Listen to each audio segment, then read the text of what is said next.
자, 오늘 말씀 요한 1서 본격적으로 이제 본론에 이제 들어가는 말씀인데요. 사도 요한께서 이 요한 1서를 기록한 목적을 먼저 분명하게 말씀하고 있죠. 1절 앞부분만 한번 읽어볼까요? 1절 앞부분만. 자막을 보시고 앞에 시작.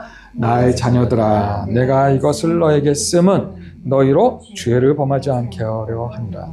요한 1서를 기록한 목적이 뭐라고 써 있어요? 죄를 범하지 않게 함이라. 더 이상 죄 짓지 않는 삶을 살도록 권면하기 위해서 이 요한 1서를 기록하였다라고 사도 요한께서 말씀을 하고 있는 것이죠. 여러분, 우리 모두는 죄인입니다. 솔직하게 고백하실 수 있죠? 나는 죄인입니다. 그런데 우리는 내가 죄인이라는 사실을 아무렇지도 않게 그냥 생각하고 넘어가는 경우가 참 많이 생기는 것 같아요. 지난주에도 말씀드렸다시피 나이가 이렇게 들어가면서 보다 보니까 내가 죄인이라는 이 사실을 망각하고 살 때가 참 많이 있는 것 같습니다. 그러다 보니까 점점 이 죄에 대해서도 무뎌지고 사람이 다 그렇게 죄 지으면서 사는 거지, 사람이 완전하지 못한 존재인데 어떻게 죄 안 짓고 살아? 이러면서 죄 짓는 거에 대해서 그냥 아무렇지도 않게 그냥 넘어가는 경우가 많다는 것이죠.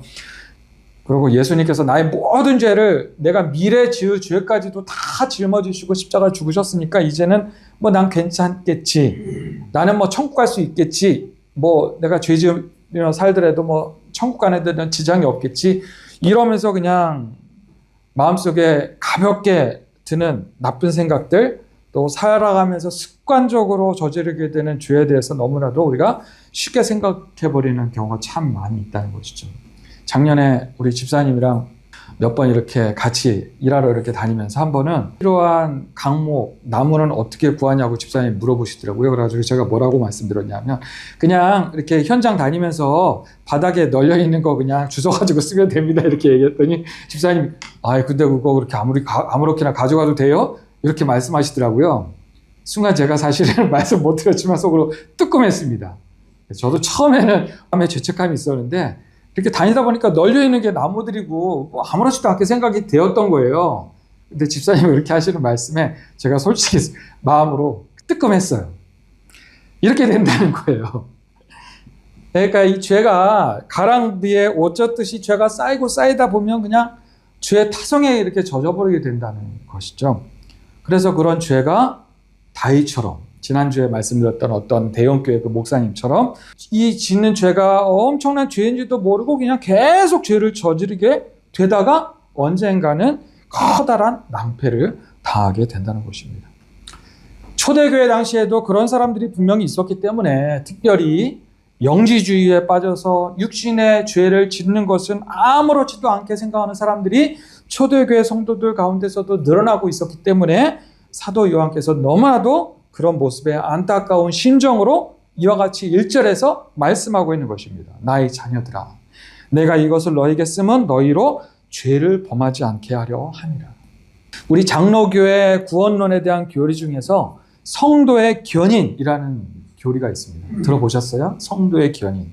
하나님께 부르심을 받은 성도는 마침내 구원받기까지 끝까지 하나님께서 지켜주시고 인도하신다는 교리입니다. 이게 얼마나 우리에게 큰 힘이 되는 교리인지 몰라요. 그런데 이 성도의 견인이라는 교리에는 뭔가 좀 논란이 있어 보이는 부분들이 있습니다. 뭐냐면 목사나 장로나 권사나 집사임에도 불구하고 신앙생활을 이렇게 오래 해서 연륜이 쌓여 있음에도 불구하고 나중에 보면 온갖 추악한 죄를 짓고 감옥까지 가게 되는 그런 사람들이 있다는 것이죠. 그런 사람들은 뭐냐는 거예요. 하나님께서 그렇게 인도하시는데 이런 부분이 하나님께서 창세전부터 구원하시기로 한 사람은 이미 예정하셨다는 예정론과 더불어서 참 명확하게 설명하기 어려운 부분이 있습니다. 자, 그런데 결론부터 말씀드리자면 이 구원은 누구에게 속한 거예요?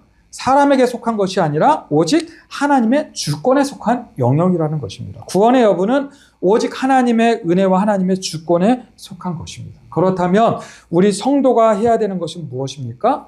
죄를 범하지 않으려고 하는 회개와 결단, 그리고 오직 믿음으로 살아갈 수 있는 은혜를 구하는 열심, 하나님의 말씀에 귀를 기울이고 하나님의 말씀에 순종하면서 하나님의 계명을 지키려는 열심이 우리 성도에게는 필요하다는 것입니다.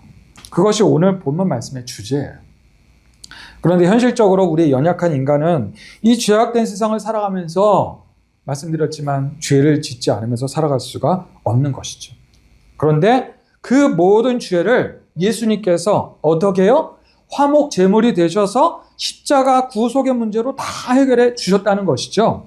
그것을 1절 후반절에서 2절까지 말씀하고 있는데 같이 한번 이것도 읽어보겠습니다. 1절 후반절에서 2절까지의 말씀.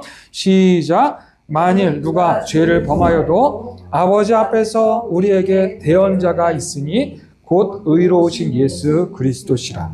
그는 우리 죄를 위한 화목 제물이니 우리만 위할 뿐 아니요 온 세상의 죄를 위하십니다.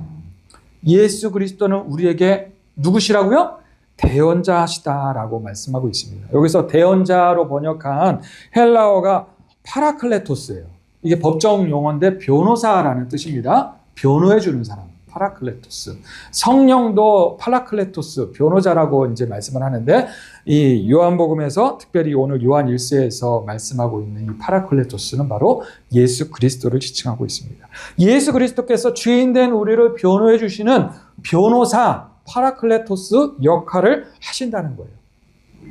자, 그리고 예수 그리스도는 우리를 비롯한 온 세상의 죄를 위한 화목제물이다라고 말씀합니다.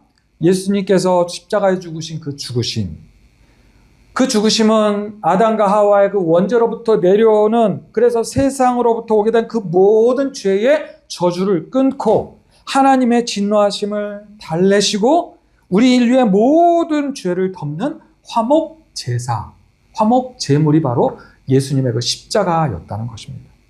어떤 목사님께서 이 부분을 가지고 이제 이런 예화를 드시는 것을 제가 한번 들은 적이 있는데, 서커스에서 그네타기 있잖아요. 그네타기. 아주 높은데 그네를 매달아가지고 그네를 서로 둘이 셋이 왔다 갔다 하면서 그네를 타잖아요. 그런데 그 그네타기 밑에는 항상 무엇이 쳐 있을까요? 안전 그물망이 쳐 있습니다. 혹시라도 묘기를 부리다가 실수해가지고 손을 놓치거나 실수해가지고 떨어지기라도 하면 이 큰일 날 수가 있으니까 이 서커스 단원의 그 생명을 보호하기 위해서 반드시 안전 그물망을 쳐 놓는다는 것이죠. 그런데 이 안전 그물망이 서커스 묘기를 부리는 사람들의 입장에서는 안전 그물망이 있기 때문에 어떻게 할 수가 있을까요? 마음 놓고 안전하게 마음 놓고 묘기를 부릴 수가 있는 것이죠. 그런데 이 그물망이, 안전 그물망이 없다고 생각을 해보세요. 묘기를 부릴 때 얼마나 이 사람이 불안하겠습니까? 작은 실수만 해도 손을 어떻게 잘못해가지고 뭐 놓치기라도 하면 어떻게 해요? 그냥 떨어져가지고 치명상을 입거나 아니면 생명에 큰 위기가 올 수도 있기 때문에 그 불안과 두려움으로 인해서 이 안전 그물망이 없다면 더 실수를 하게 된다는 거예요. 그런데 안전 그물망이 있기 때문에 이 묘기 부리는 사람이 마음이 편하기 때문에 오히려 실수를 더 줄일 수 있게 된다는 것입니다. 예수 그리스도의 십자가가 바로 이런 의미가 포함되어 있다라는 거예요. 우리가 죄를 짓지 않으려고 아무리 애쓰고 노력을 하더라도 이 죄의 능력은 너무나도 강력해서 결국에는 우리를 절망하게 합니다. 우리는 죄의 능력을 도저히 이길 수가 없습니다. 그러나 여러분, 우리에게는 무엇이 있어요? 예수 그리스도의 십자가의 은혜라는 안전 그물망이 있기 때문에 우리는 다시금 회개하고 다시금 일어설 수 있는 용기를 얻을 수가 있다는 것입니다. 왜냐하면 예수님께서 나의 모든 죄를 위해서 파라클레토스, 온 우주에서 가장 능력 있는 변호사가 되어주시기 때문에, 우리 하나님 아버지 앞에서 예수 그리스도께서 나의 변호사가 되어주셔서 나를 변호해 주시기 때문에 다시금 우리가 그 십자가의 은혜를 인하여서 하나님 앞에 다시금 나아갈 수 있게 된다는 것입니다. 여러분 믿으십니까? 그러므로 우리가 끊임없이 힘써야 되는 것이 무엇일까요? 우리 3절 말씀을 함께 읽겠습니다. 우리가 끊임없이 힘써야 되는 것이 무엇인지 우리 3절 말씀 시작. 우리가 그의 계명을 지키면 이로써 우리가 그를 아는 줄로 알 것이요 그를 아노라 하고 그의 계명을 지키지 아니하는 자는 거짓말하는 자니 진리가 그 속에 있지 아니하냐. 우리가 하는 것 뭐예요? 끊임없이 하나님의 계명을 지켜야 하는 것입니다. 그런데 여기서 이 계명이 율법 10계명과 같은 그런 계명을 말하는 게 아니에요. 율법 10계명과 같은 계명은 헬라어로는 노모스라는 단어가 따로 있고요. 여기서 계명으로 번역한 헬라어가 엔톨라스라는 단어인데 이 엔톨라스라는 단어는 가르침이라는 단어입니다. 복수형으로 가르침들이라는 단어예요. 그러니까 예수님의 그 엔톨라스, 예수님의 그 가르침들을 지키려고 우리가 애써야 된다는 거예요. 단순히 율법이나 계명 이것을 지키려고 애쓰는 것이 아니라 예수님께서 말씀하신 그 모든 가르침들을 우리가 지키려고 애써야 된다는 것이죠.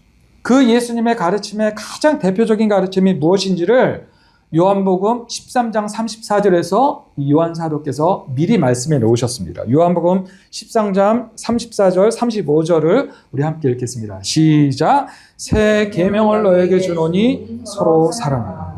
내가 너희를 사랑한 것 같이 너희도 서로 사랑하라.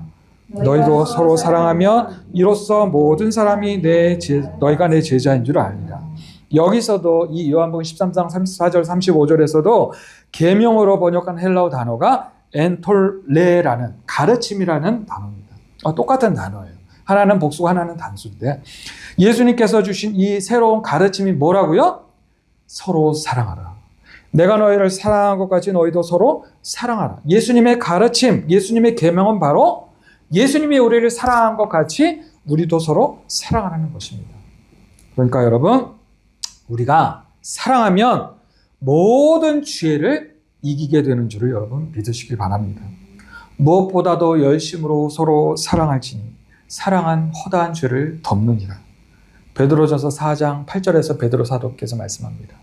우리가 마음속에 어떤 미움이 있거나 어떤 어려움이 있거나 죄로 인한 어떤 문제가 있거나 이 모든 것이 내 안에 사랑으로 다 해결이 될 수 있다는 사실을 여러분 꼭 믿으시길 바랍니다. 우리는 먼저 하나님을 열심으로 사랑하고 그 사랑으로 서로 사랑하면서 살아가면 그 사랑의 신비한 능력이 그 모든 죄를 덮어주고 그 모든 죄를 감싸주고 그 모든 죄를 이겨낼 수 있도록 하신다는 것입니다. 여러분, 죄가 어디서부터 왔습니까? 죄의 시작이 어디서부터 시작돼요? 아담과 하와가 하나님의 그 사랑을 의심한 것으로부터 죄가 시작되었다는 거예요. 창세기 2장 16절 17절을 함께 읽어볼까요? 시작. 여호와 하나님께서 그 사람에게 명하여 이르시되 동상 각종 나무의 열매는 내가 이물을 먹되 선악을 알게 하는 나무의 열매는 먹지 말라. 내가 먹는 날에는 반드시 죽으리라 하신다. 하나님께서 왜 에덴 동산 한가운데에 이 선악을 알게 하는 나무를 두셨을까요? 이 부분에 대해서 참 많은 이야기들을 나눌 수가 있는데 나중에 좀 더 자세히 나눌 기회가 있겠지만 간단히 그냥 말씀드리자면 선악과를 맺는 이 나무는 창조주이신 하나님과 피조물인 우리 인간의 관계를 확실히 구분짓는 한계선이다라고 할 수가 있는 것입니다. 우리 피조물은 누구의 사랑을 받는 존재예요? 창조주이신 하나님의 사랑을 받는 존재이고 그 사랑에 순종하는 존재가 바로 우리라는 것을 이 선악을 알게 하는 나무의 열매를 통해서 분명히 말씀해주고 있다는 거예요. 그러니까 이 선악을 알게 하는 나무는 즉 어떻게 보면 사랑의 계명이다라고 할 수가 있는 것입니다. 여러분 정말 중요한 말씀이에요. 하나님은 인간을 사랑으로 지으신 창조주이시고 우리 인간은 그 하나님의 사랑의 말씀에 순종하며 살아야만이 참된 행복을 누릴 수 있는 피조물이라는 것을 알려주는 것이 바로 사랑의 계명인 이 선악을 알게 하는 나무인 것입니다. 자, 그런데 우리 인간의 불행이 어디서부터 시작됩니까? 피조물인 인간이 그 하나님의 사랑을 의심하면서부터 모든 죄와 모든 불행이 시작이 되었다는 것입니다. 우리 부모들이 자녀들에게 어려서부터 해야 할 것과 하지 말아야 할 것을 끊임없이 우리가 이야기를 해주죠. 그런데 어느 순간부터 우리 자녀들이 부모님의 그 말을 의심하기 시작합니다. 이 재미있는 거를 왜 하지 말라고 하시지? 왜 하지 말라고 하면서 자꾸 혼을 내시지? 엄마 아빠는 날 사랑하지 않는 게 분명해. 이러면서 이제 의심하기 시작합니다. 이러면서 이제 사랑에 금이 가기 시작하는 거예요. 자녀를 향한 우리 부모의 사랑은 변함이 없죠. 영원히 변함이 없을 것입니다. 그런데 자녀가 부모의 사랑을 의심하면서부터 참 안타까움이 시작이 된다는 것입니다.